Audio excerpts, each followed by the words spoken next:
Hi, I'm Randy Patterson, and today I'd like to teach you how to write a point form autobiography. But first, why would you ever do that?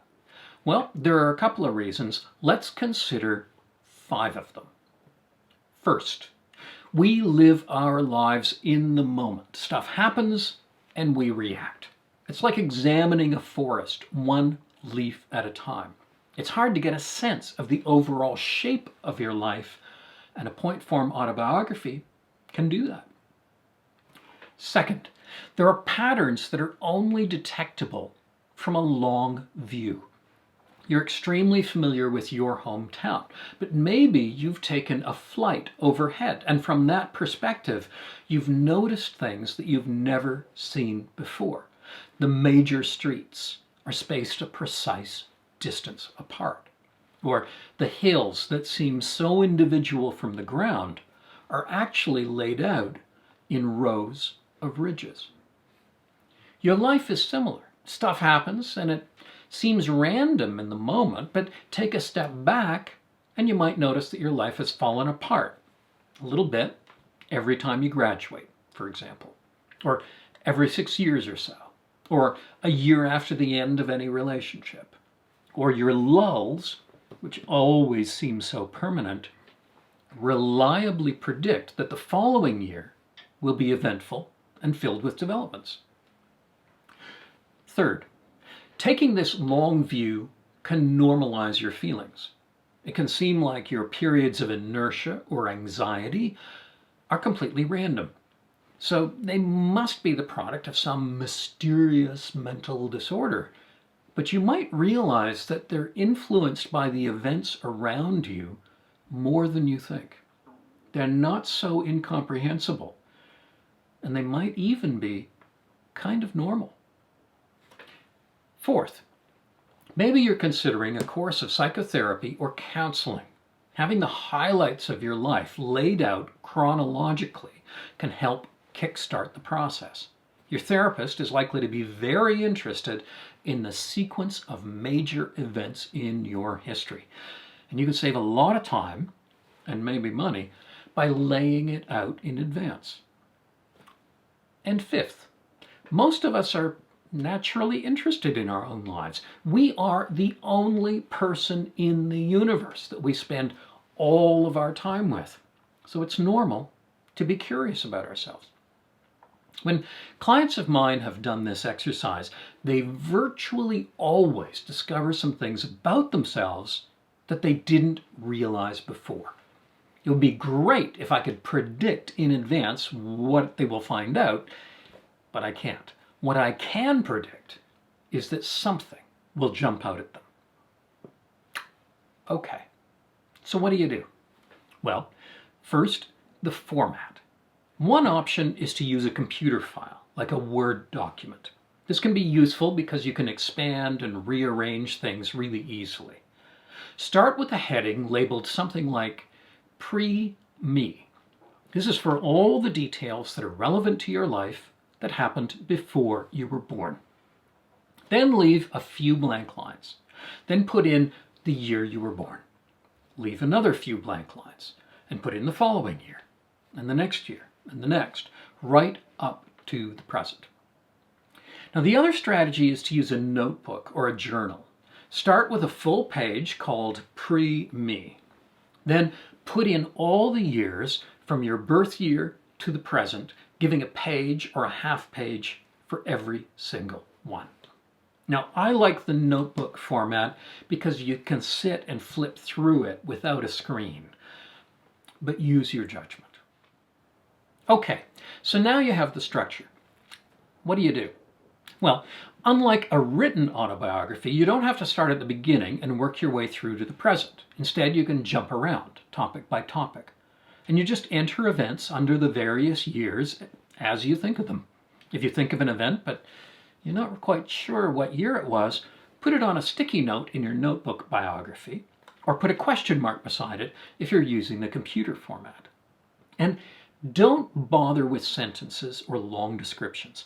You know these events already. What you write down is just a set of reminders. So forget saying, 1982, my brother, Michael, who would go on to beat me up on a daily basis, is born.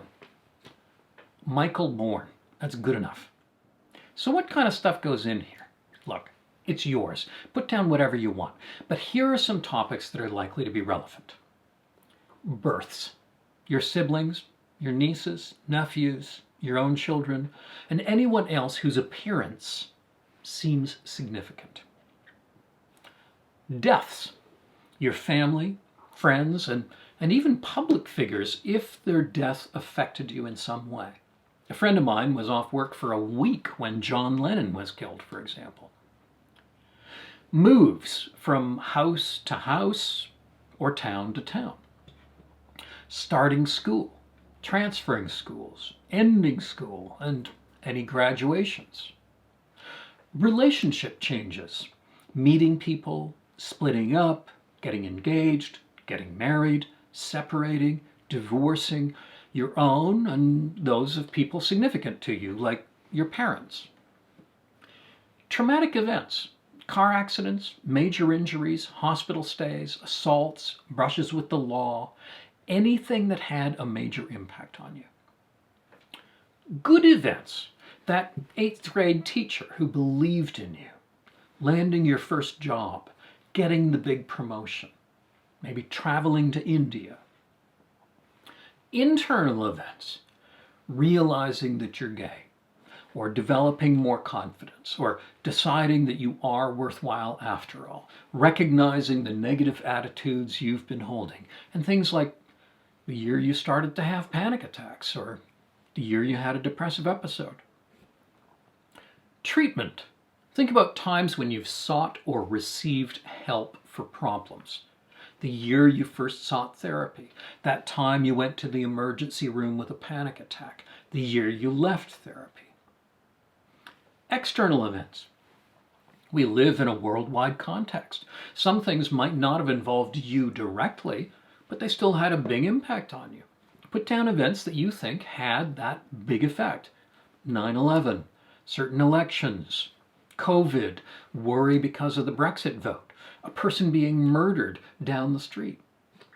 Throughout this process, notice your mind wandering. You'll think of something and maybe you're not really sure whether it's really important, whether it really fits. That doesn't matter. Write it in. Not everything on your list will be equally important. When you think you're done, keep a pen and a piece of paper with you for the next few days. More things are going to pop into your head. Write them down, and when you get a chance, add them to your biography. Then go through it from start to finish. You'll realize some things that you've left out, and maybe you'll notice things you've never considered before. You know, you got seriously depressed in 2006. Big mystery. But that was also the year that work was so demanding. And just the year before, you had 2 members of your family pass away. It felt like a mystery, but maybe it wasn't. Maybe you were just so close to these events that you just couldn't see the bigger picture. Looking at it on the page, you might notice patterns that you never considered before. You can also develop a sense of compassion for this person who went through the challenges of this life, who found it difficult at times because it was difficult at times. Not because you were weak or inadequate or pathetic, but because it was difficult. You can also identify what you've learned. In 2010, 2012, and 2013, you started relationships with a series of people who were all, now that you think of it, kind of similar. And eventually you realized that you needed to look for a different kind of person. Or, having tried to feel better by buying a home or a fancy car, you eventually decided that you could never make yourself feel good enough that way. And you changed course. These little points, which are like dots on a child's puzzle, can begin to connect up and create a picture that makes more sense of your life. It's a different way of looking at yourself, a different angle. And what will come out of that? Beats me. I haven't the slightest. But I'm tempted to offer a guarantee that if you do this, and if you look close enough, you will find something about yourself that will make the exercise worthwhile. And you'll probably learn more than one thing. I could be wrong. Try it and see.